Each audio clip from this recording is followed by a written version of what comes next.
This is a Falconjet 900, a traditional Dasault Falcon design with the cockpit windows, multiple flat panes of glass to avoid reflections.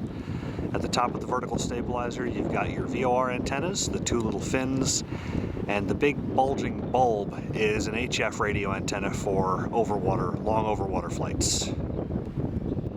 That's HF radio, high frequency for long distance communications.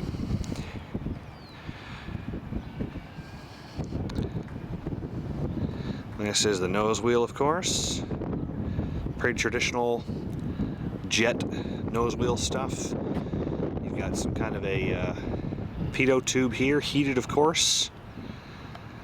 There's another one up here, along with a heated static port. Angle of attack indicator. Cockpit windows. Here's your cabin door. Here's your landing light built into the wing to body fairing. And the little round item above it is leading edge inspection light.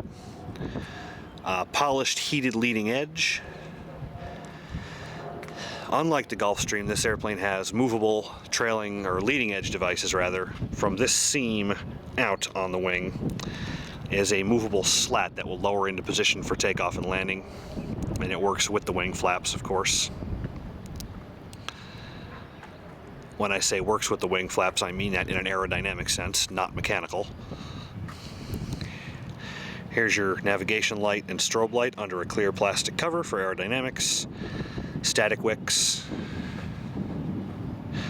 A different style of static wick. They're hard, but they work. Here's your aileron. Here are your wing flaps. The square panels here are spoilers, which may work as lift-killing spoilers or as spoilerons or both in control.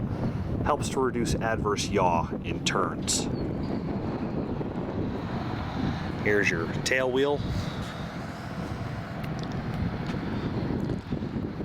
Here's the underside of the engine. Of course, it has an exhaust vent for heat and possibly any burned oil. The leading edge of the engine, of course, is heated. Here's your baggage compartment door, which has a built-in staircase all its own. Hydraulic fluid service door.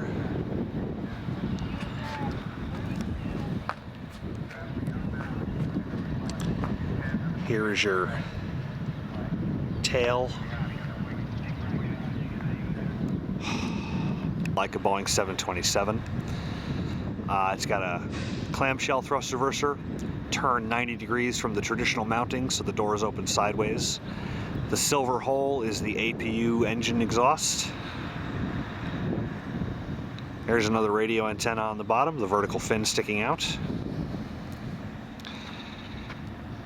And as you can see from the third engine on top, has the traditional S duct pioneered by Boeing for the use of the 727. Here's the wing again.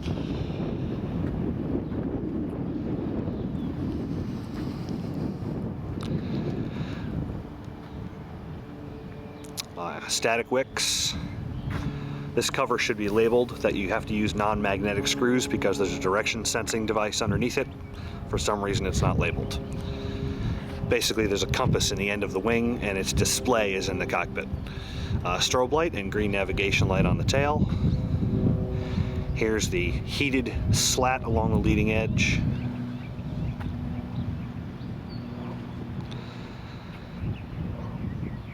And here's the end of the slat, right where this seam is. And here's the rest of the wing. Note on this airplane something significantly different from the other jets. Here is the overwing fueling cap, and it's right next to the fuselage. This airplane has negative dihedral on the wings.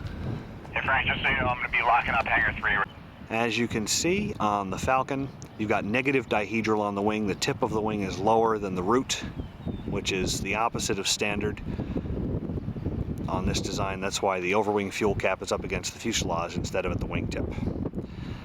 And this is the right side. There's your landing light in the wing root, the right-hand engine. Heated static port and pitot tube. angle of attack sensor, cockpit windows. You've got the partially hidden windshield wipers.